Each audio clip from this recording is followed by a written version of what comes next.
This module is all about retention, keeping students in the school. And here's what you're going to learn in this module. There's going to be 6 short lessons. How to improve parent communication. How to create and set up a newsletter system to effectively communicate information about the school with parents. How to implement continuous enrollment in your school month over month.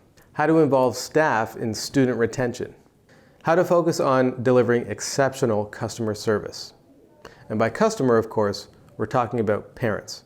And last but not least, how to provide parents with ownership to increase retention rates. By the end of this module, you're going to have a list of ideas that you can use to increase your school retention rates. But this program is not about doing everything all at once. You're going to pick the one that you like best, and you can start with that one right away. And year over year, every time you're working on increasing your retention, you can start trying different strategies because every year you just want to increase each one of these KPIs by just 10%. So let's jump right in to how to improve parent communication.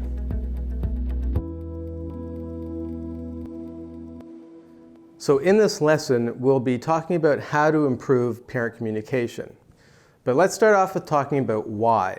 So apathy is one of the biggest reasons why parents leave your school.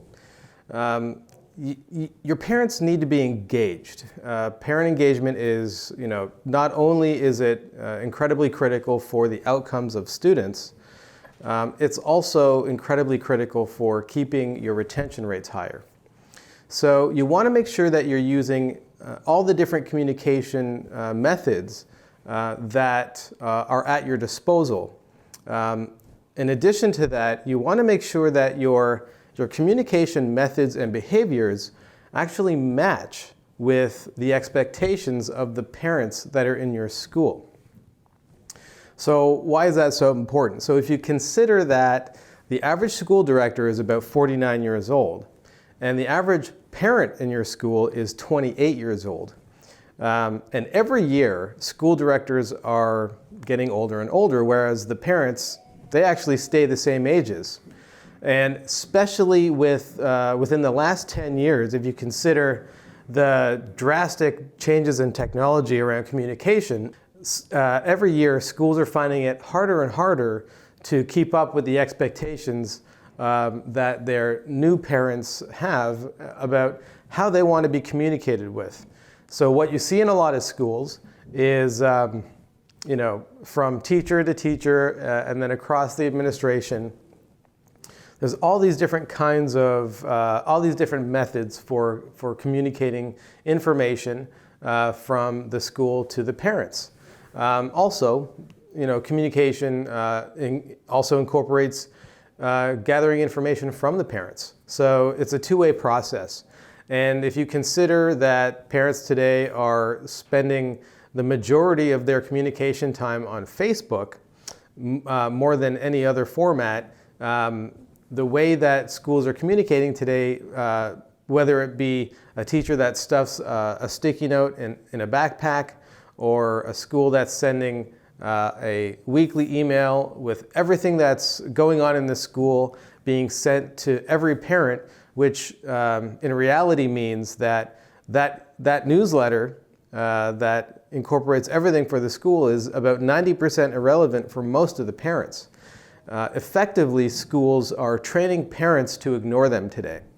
So what we want to do is make sure that we are catering to the communication expectations of parents so that, most importantly, they open up the messages that you send them. We also want to talk about the content that's in this communication. Too often what we see at schools are really long newsletters that, again, incorporate everything that's going on in the school for every child. That information isn't necessarily all that exciting. Although it's important, it's not necessarily the most engaging. What parents really want to see, obviously they want to know what's going on with their child, with their children. They love information of what's happening in the classroom.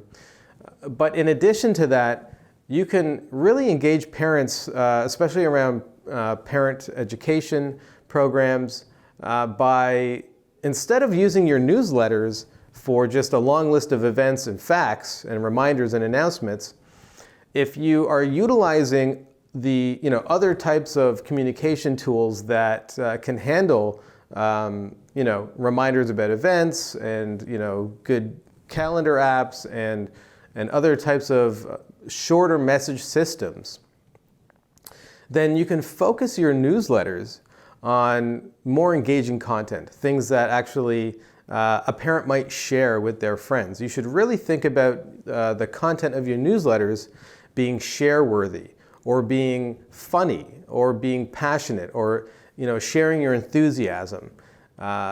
Make it educational, make it utility-driven. So along with the method of communication, you also want to be thinking about the types of communication that you're sending in those different channels. In addition to that, you really want to be inviting parents in to engage with that communication. So with those newsletters or blog posts or Instagram posts, tweets, text messages, you always want to be inviting parents to give their feedback or to engage a conversation about it. The more you can engage parents in the conversation, the more they're engaged in the school, the more they're going to be developing a relationship with you.